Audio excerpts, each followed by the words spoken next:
you guys. All right, welcome in. The only thing I have to intro this reading is that there's something you're doing that I think you've done before, but what I'm getting is either you were doing it better than before, like with more focus, more concentration, more intention, or the reception is better than before.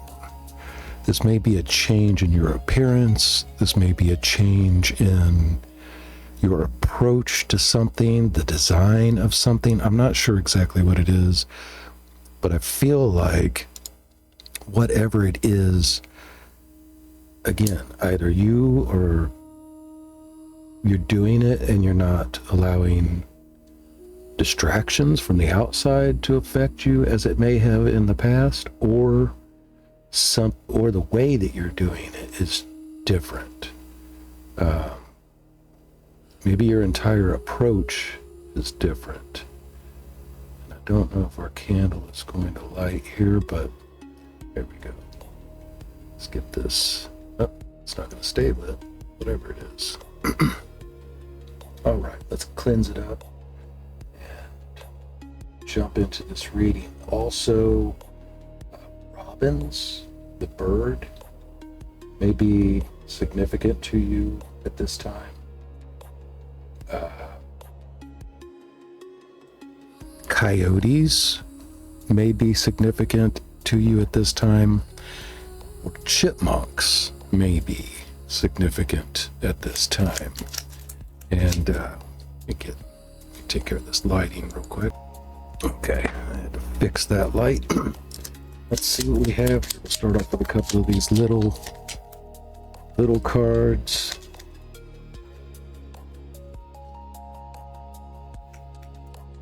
Let's see what we have going on. What is the changes? It's like better than before, is what I'm getting. It's better than before.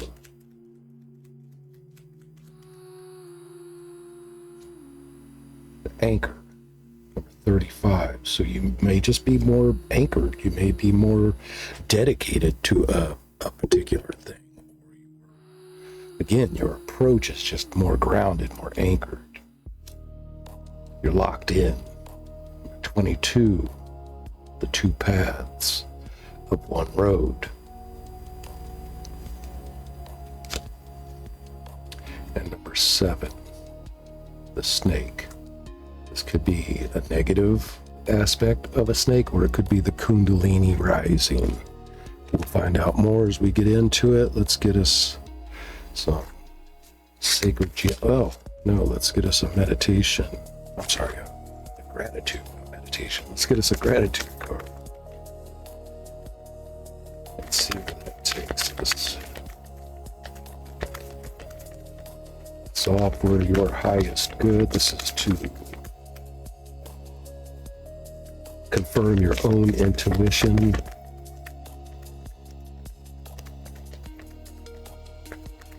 Shuffle here. Let's see where it takes us. Better than before. Better.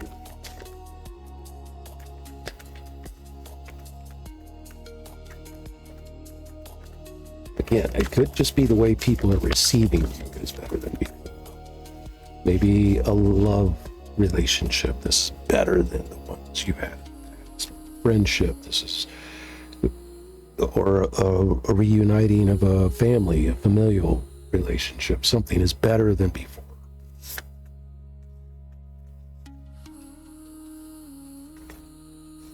And we have a reflection card. And to begin with, reflection card says the smallest act of kindness is worth more than the grandest intention. Oscar Wilde. Recall a recent kindness that someone did for you. What is one way you can pay this kindness forward to someone else? So this is being aware of the way someone else has treated you and you wanting to If you are not able to reciprocate it to that person, you're reciprocating it into the energetic fields or the collective as a whole, paying it forward. Someone bought your lunch and then you go and buy someone else's lunch. Someone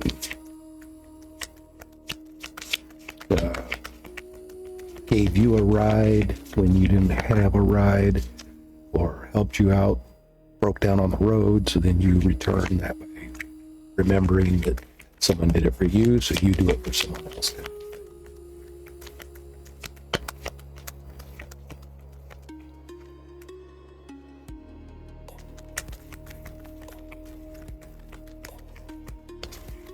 It doesn't have to be the exact thing either. It's just remembering that someone showed you kindness, so now you are paying that forward by extending that kindness, letting it flow through you like energy, like electricity, flowing through from someone else into you, and then you're allowing it, instead of bubbling up within you and keeping that blessing or whatever for yourself, you allow it to flow through you to someone else, external of you.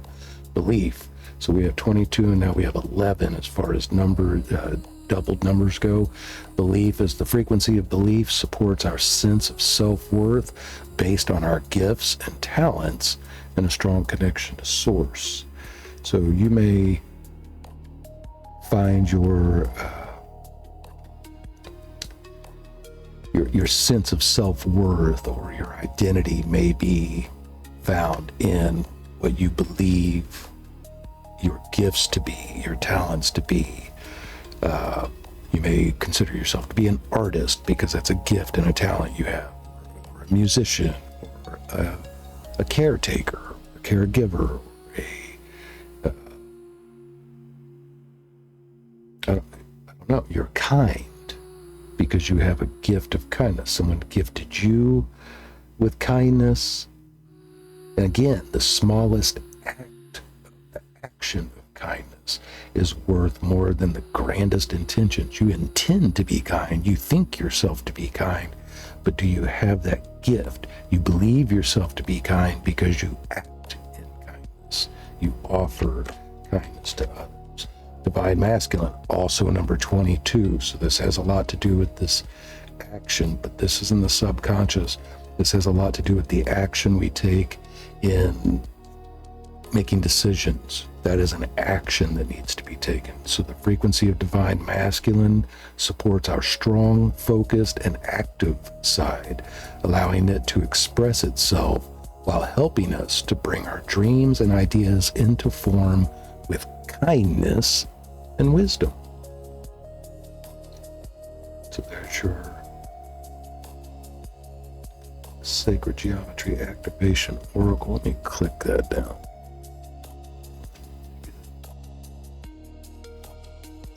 Really hoping to keep it clearing from too much, but so Divine Masculine. And then finally we have Romantic Love, number 39. Frequency of romantic love supports our journey to feel whole and complete through the experience with and reflection of a conscious love. And there's the Sacred Geometry image for romantic love. All right, so what you believe you can achieve. So there's I believe now, looking with this snake that we began with, I do believe this is like a Kundalini rising. We're progressing into loving ourselves so that we can love outside of ourselves. And maybe that's the change that's happened within you. Maybe your thoughts and beliefs as far as what love is, maybe you've always identified it as first being love, being something that was expressed external to yourself, the kindness that you and way that you treat others, and and maybe love relationships, whether it be again family, friends, or romantic lovers. This is romantic love, but this is also seeing yourself in that light. Like if you're single, like myself, sometimes you have to actually kind of treat yourself the way that you would expect someone if you were in a partnership. Do you view yourself the way you want a partner to view you? Do you treat yourself the way you would want a partner to treat you? Let's see what this belief is. Frequency of belief supports our sense of self-worth based on our gifts and talents and a strong connection to source. So number one, your connection to source is the foundation or the anchor as to how you think of yourself, what you believe about yourself.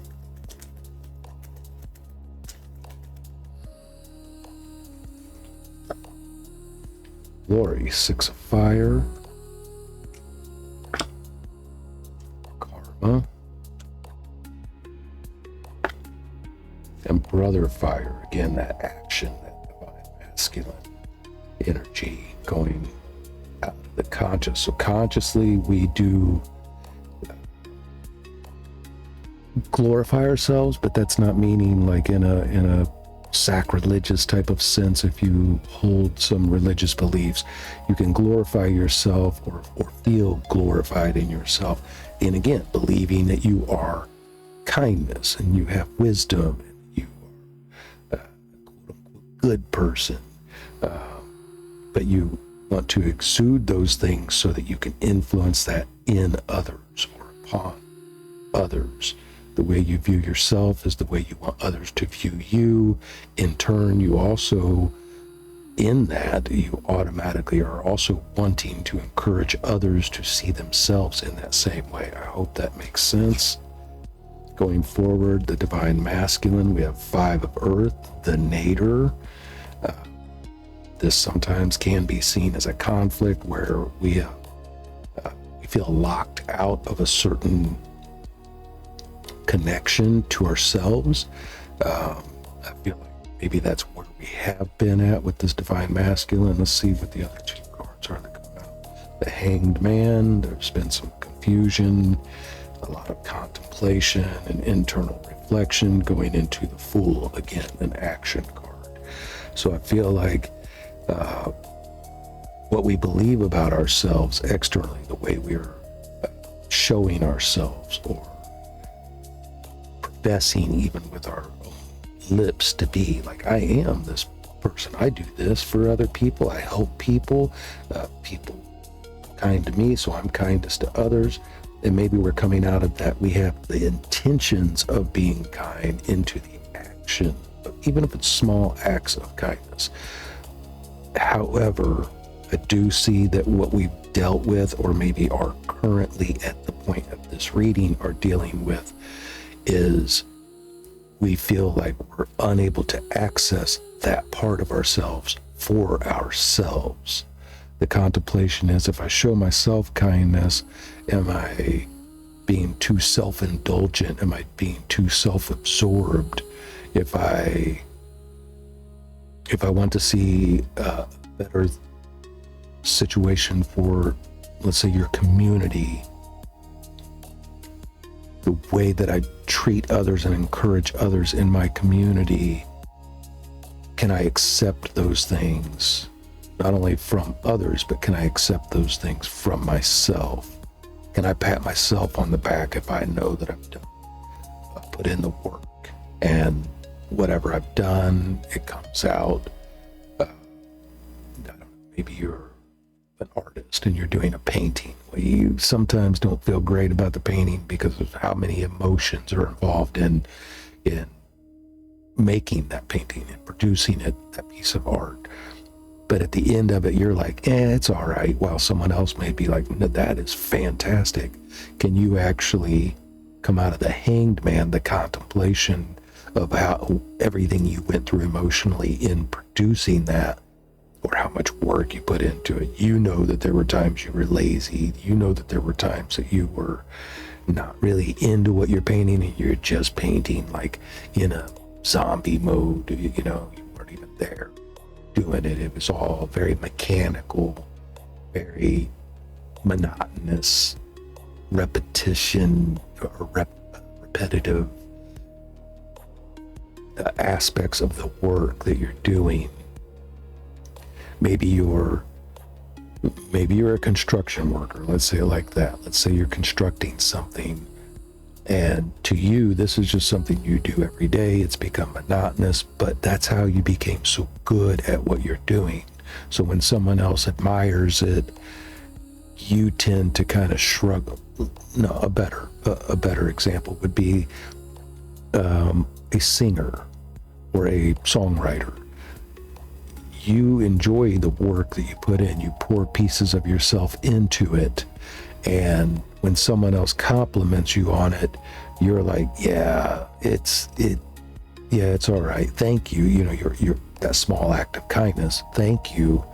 But at the same time, you know the mistakes that are in it. You know the things that you never were actually satisfied with, but you just couldn't find the better way of expressing a certain line or a certain word that you wanted to put out there, and then you produce the whole thing, you put it out there. Again, you know the mistakes, you know maybe even the shortcuts you've taken in order to get around the monotony of the work or whatever, but it's something that comes naturally to you or as a gift to you, or maybe not even naturally. It's something you've honed. You've done a lot of work to make this talent even greater.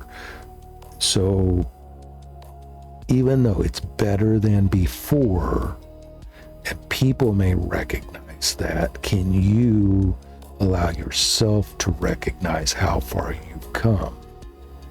That's kind of that's the crossroads we're at here. That's the hanged man situation we're in here, where we're spending too much time being so analytical, being so self-criticism. You know, when someone else says that they enjoy whatever that piece of work is that you put out, you're kind of like, yeah, but it could have been better. It is better than before. And sure, maybe you do feel like it could be better. But can you give yourself the grace? Can you give yourself the pat on the back? Will you allow yourself to extend to your own self the kindness that you would extend to others? So that recall a recent kindness that someone did for you, maybe it was a compliment. What is one way you can pay this kindness forward to someone else? Maybe this someone else is actually yourself, as well as someone external. But let's see what the romantic love is. Let's see where this is taking us. Maybe someone has offered a gesture of interest to you. They see your growth and they're attracted to it. And you kind of feel shut off to accessing the thing that they're expressing that they see. You're shutting yourself off from accessing your change, where you've improved, where you've grown. You still see yourself as where you were years ago. Maybe it's a guilt thing you're hanging on to, so you're still seeing yourself in that light. You know that you don't take those same actions, but you have your own reasons for not doing it, your intentions for not being the same way. Let's say that you used to really be out there, date anybody, or you did a lot of one-night stand type of situations or something like that. You still kind of feel a guilt or something that you carry from being that way. So when someone is expressing a true and genuine interest in you, you still may revert to the same old mechanisms and responses that you had prior, which may be sarcasm or humor as kind of a guard or a shield. You use humor to kind of, you can't get too deep into how I feel or who I am, because I'm going to present to you this humorous person, not offending, not being cold or anything like that. but I'm also going to use the humor and the jokes as, again, someone may express something genuinely interested in you. They may say, I don't know, that there's a certain thing they're attracted to about you. And maybe it is someone who's seen you go through the changes. Like, I remember when you were, man, you used to be so wild, and you seem to have really calmed down, and you deflect that by, oh, I'm still wild. You just haven't seen that, like that kind of thing. Anyway, let's see what the romantic love is. The Wheel of Fortune. Romantic love's coming around. Strength. There's our Kundalini, but this time it's two of them. It's the growth with another. Strength in numbers. Strength in partnership. Strength in union. Yes, this is about your own self and the masculine and the feminine, and finding the strength in how those two united, rather than being overly masculine or overly feminine, or overly in taking action, or overly just waiting for others to take action and you kind of go along to get along kind of thing. Being proactive. This is a union, a partnership that would make it stronger. And the Four of Fire, the Flame of Spirit. This is the Four of Wands, which does represent marriage or union in the traditional tarot. There is, and look, let me show you this real quick. We went from the subconscious of the nadir. You see the box with the stars all around it, and then the little keyhole out here, like you don't have the key to get inside here to experience this shining light, this full energetic wholeness of self. And then there is the box, and there is the fullness of self. Are you getting ready to be in union with someone? Bringing it all together to create one, I'll say color, an energetic color, like the auric, like your color of your aura. Let's say you carry the aura of, I don't even painter, so I don't remember how the colors mix, but I think it's like, is it blue and yellow make green? Is it, what are the, let's see here, what are the two colors that create bone range? Hang on, or purple, I mean, hang on. No, it's blue and red. As soon as I hit pause on the recording, it's blue and red. I didn't even have to look it up. It hit me as soon as I looked at it. So maybe you're very active and fiery and whatever, and the person who you're coming into union with is actually more emotional and introspective. They use their instinct, and they use their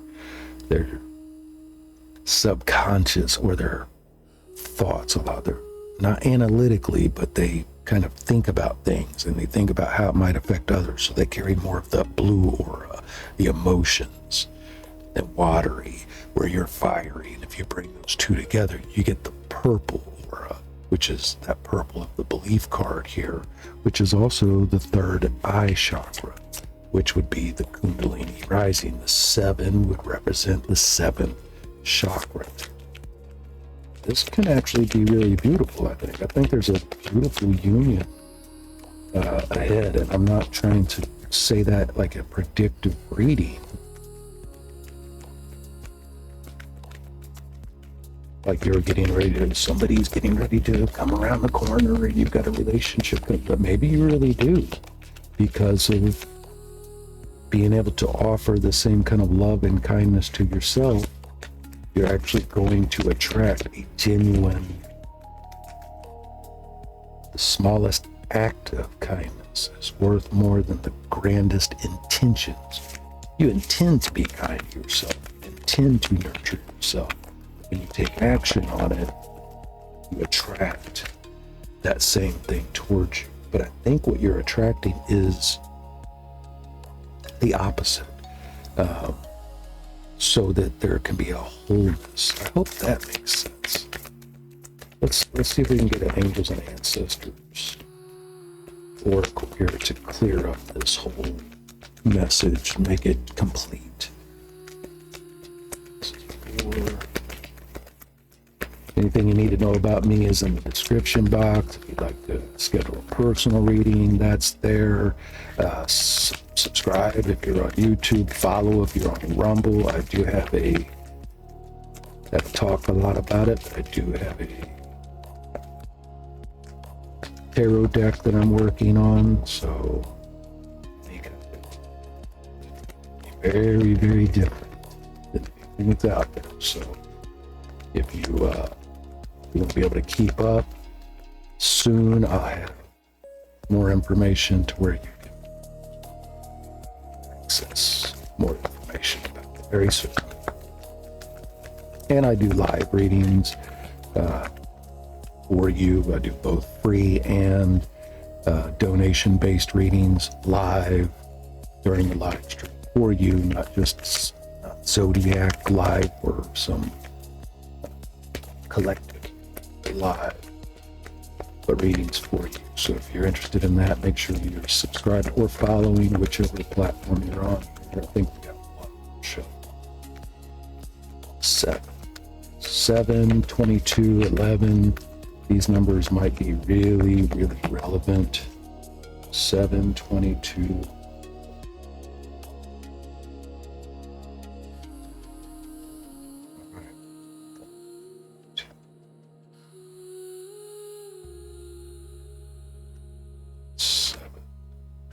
Lord, take charge with authority. There's your action. This is taking charge with authority in your own life, possibly. Lord. Number 50. So the month of May. This is a timeless reading, but the month of May is what we're getting ready to come into. And I'll be doing a full moon live stream here right at the beginning of May, because that's currently in 2026. That's when we will be having the next full moon, the flower. Anyway, take charge with authority. Don't be afraid to take charge or use your voice. Be strong. Maybe that's what's different than before. You're taking charge. You're acting with authority over your own life or over your own, I don't know, your own creative project or whatever it is that it is.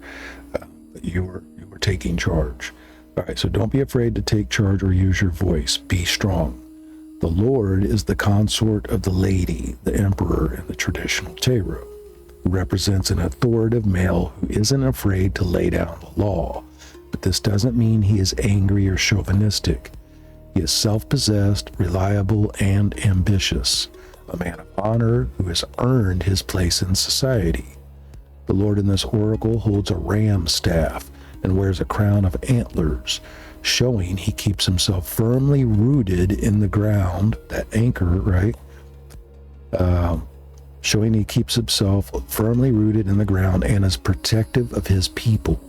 His regal air indicates he has a taste for the finer things in life, yet he is sensitive to those who are less fortunate than he is. The act of kindness. Okay. Sometimes you have to take control in order to be honored. If you feel that your kindness or gifts are being taken for granted, it's time to change that. There is no excuse for bad behavior, and the ancestors are encouraging you to hold your ground and speak your mind in a fiercely loving way. You have the energy and might to overcome dramas or energies that aren't working for your growth, and it's time to take charge before you find yourself in a situation you don't want to be in. You're being encouraged to be the boss instead of being bossed. This card also brings the energy of ambition and can show you have the potential to move upwards on a professional level, but only if you act with authority and show who you really are. There's that. Don't deflect. This is taking authority in your own love life, taking authority in your own again, your personal affairs, your work life, or whatever. So that's what we have. Take charge with authority. Take charge with authority. That's it, guys, right there. Take charge with authority. All right.